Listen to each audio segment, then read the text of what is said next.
नमस्कार दोस्तों और शिष्यों, विद्यार्थियों। मैं मुकेश शर्मा, सीए मुकेश शर्मा, अकाउंट्स का चैप्टर रेशियो एनालिसिस लेकर आया हूँ आपके सामने। जैसे कि हम जानते हैं कि रेशियो एनालिसिस के अंदर हम 4 तरह की रेशियो पढ़ते हैं। Number 1 liquidity ratio, number 2 solvency ratio, number 3 activity या जिसको हम टर्नओवर रेशियो भी कहते हैं, और नंबर 4 प्रॉफिटेबिलिटी रेशियो। तो आज हम केवल लिक्विडिटी रेशियो के बारे में बात करेंगे।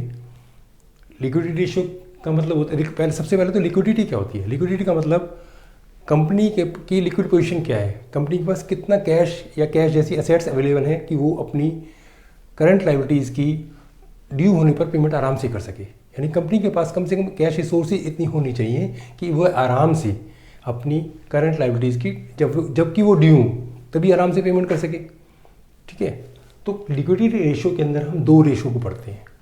नंबर 1 करंट रेशियो और नंबर 2 लिक्विड रेशियो, जिसको क्विक रेशियो और एसिड टेस्ट रेशियो भी हम कहते हैं। तो हम अब करंट रेशियो का फार्मूला देख लेते हैं। करंट रेशियो का फार्मूला है करंट एसेट्स को अगर हम करंट लायबिलिटीज से डिवाइड कर दें तो हमारी करंट रेशियो निकल जाती है। तो अब इसके लिए हमारे करंट एसेट और करंट लायबिलिटी की भी जरूरत पड़ेगी। तो करंट एसेट जो है उसको देख लेते हैं। उसमें हमारा आता है स्टॉक, जिसको हम इन्वेंट्री भी कहते हैं। डेटर्स, ऐसी सेल जो हम उधार लोगों को बेचते हैं उसको डेटर्स कहते हैं। बिल्स रिसीवेबल, ये भी डेटर्स का ही एक रिसीवेबल का ही पार्ट होता है। Number 2 cash and cash equivalent. Cash and cash equivalent के अंदर कैश इन हैंड, बैंक में जो हमारा कैश जमा होता है, एफडीज, ठीक है। और इसके अलावा हमारा होता है जो हमारे चेक इन हैंड है, हमारे पास ड्राफ्ट्स इन हैंड है, ये सब हमारे कैश एंड कैश इक्विवेलेंट के अंदर आते हैं।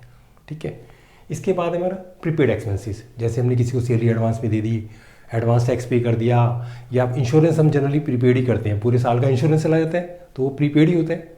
ठीक है, इसके बाद आउटस्टैंडिंग इनकम, कहीं से इंटरेस्ट लेना है, क्रूड है हमारा नहीं मिला हमारे को, रेंट रिसीवेबल है, ये सब हमारी आउटस्टैंडिंग इनकम है। इनकम तो हमारी हो गई लेकिन हमारे को भी मिली नहीं है, एक तरह से हमारी एसेट है। इसके बाद हमारा short term loan and advances. Short term loan advances जो थोड़े टाइम के लिए, थोड़े समय के लिए हमने किसी को एडवांस या लोन दिया हुआ है, ये भी हमारी करंट एसेट के अंदर आते हैं। लास्ट वन है हमारी करंट इन्वेस्टमेंट।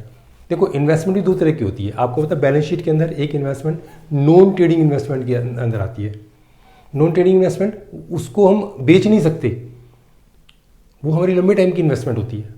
लेकिन जो करंट इन्वेस्टमेंट होती है ये सेल परचेज के लिए रखी जाती है। हम परचेज करते हैं, जब हमारे को कैश की जरूरत होती है हम उसका आराम से सेल कर सकते हैं। तो ये हमारी करंट इन्वेस्टमेंट। अब होती है करंट लायबिलिटीज की बात। ठीक है, इसमें हम creditors, bills payable, outstanding creditors भी यहाँ पर हमारे को ट्रेड क्रेडिटर्स लेने हैं। किसी से पैसा उधार लिया है किसी को, वो भी हमारे क्रेडिटर्स होते हैं। ट्रेड क्रेडिटर्स जो हमारी बिजनेस ट्रांजैक्शन के अंदर हम जो माल परचेज करते हैं उसको, उसके अगेंस्ट हमने पैसा देना है, उसको ट्रेड क्रेडिटर्स कहते हैं।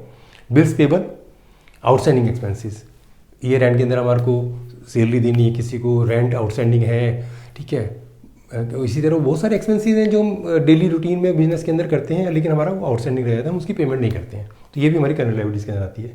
एडवांस इनकम रिसीव, किसी से इनकम हमने एडवांस में रिसीव कर लिए, टाइम से पहले रिसीव कर लिए, उसको एडवांस इनकम कहते हैं। और लास्ट में शॉर्ट टर्म बोरिंग, थोड़े समय के लिए हमने बैंक से बोरो किया है या किसी प्राइवेट पर्सन से बोरो किया है, किसी दोस्त से बोरो किया है, वो हमारे शॉर्ट टर्म बोरिंग्स के अंदर आते हैं। शॉर्ट टर्म प्रोविजंस, ये सब हमारे करंट लायबिलिटी का पार्ट है। तो अगर हम करंट एसेट को करंट लायबिलिटी से डिवाइड कर देते हैं तो हमारी करंट रेशियो आ जाती है।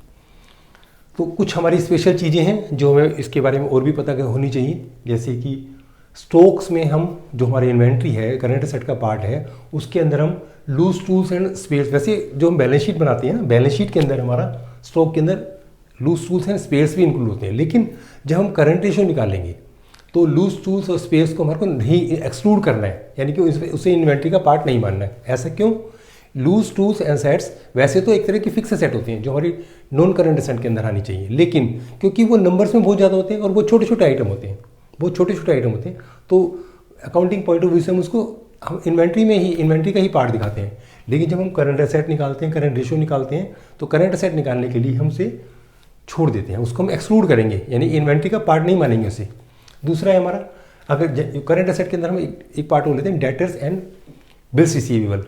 इन दोनों को लेने के लिए हमारे को इनकी हमारी नेट रिजल्ट, हमारे को एक्चुअल रियलाइजेबल वैल्यू लेनी है, यानी कि इनसे हमारे को कितना पैसा मिल सकता है। तो इसके लिए हम, आपने सुना होगा छोटी क्लासों के अंदर जब आपने अकाउंट्स पढ़नी शुरू की थी कि एक वर्ड होता है provision for doubtful debt. Provision का मतलब ऐसे डेट जिनसे पैसा हमारे को नहीं मिलेगा, एस्टिमेटेड। तो हमारे को अगर एक्चुअल डेटर्स लेने जिनसे हमारे को पैसे मिल जाएंगे, जो बिल हमारे रिलाइज हो जाएंगे, उसमें हमारे को net of provision for doubtful debt लेना, यानी कि उसमें से आपको उनकी वैल्यू लेने के लिए आपको डाउटफुल जो प्रोविजन आपने डाउटफुल डेट के लिए किया है एस्टिमेशन बेसिस पर, उसको आपको नेट कर देना, मतलब माइनस कर देना है इसके अंदर से। अब कुछ बातें और करंट रेशियो के बारे में है, जैसे करंट रेशियो कितनी होनी चाहिए जो कि एक कंपनी के लिए ठीक मानी जाए।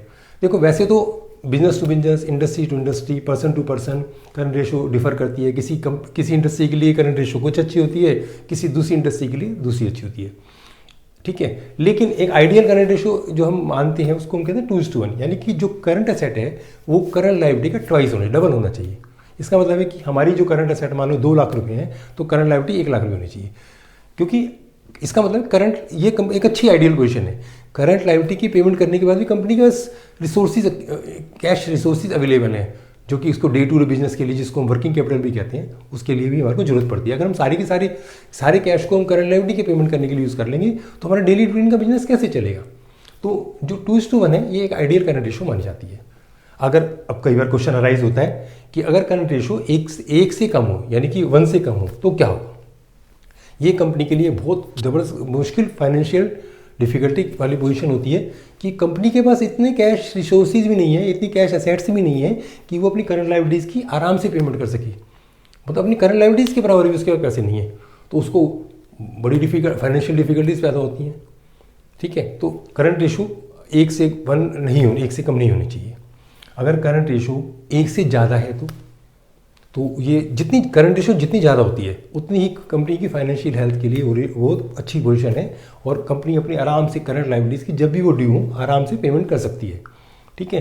तो हमारी करंट रेशो जितनी ज़्यादा होगी तो उतने ही हमारे लिए अच्छा होगा। लेकिन अगर करंट रेशो बहुत ज़्यादा हो, मैं कहूँ किसी कंपनी के लिए मान लो 3:1 है या 4:1 है, तो हम तो कहते हैं कि करंट रेशो जितनी ज़्यादा होगी वो बहुत अच्छी होगी, लेकिन ऐसी पोजीशन भी बहुत डेंजरस है। करंट रेशो ज़्यादा होने का मतलब भी ठीक नहीं है, क्योंकि इसका मतलब है कि अगर आपकी करंट रेशो ज़्यादा है तो इसका मतलब आपकी करंट एसेट करंट लायबिलिटी से बहुत ज़्यादा है। ये क्यों हो सकता है।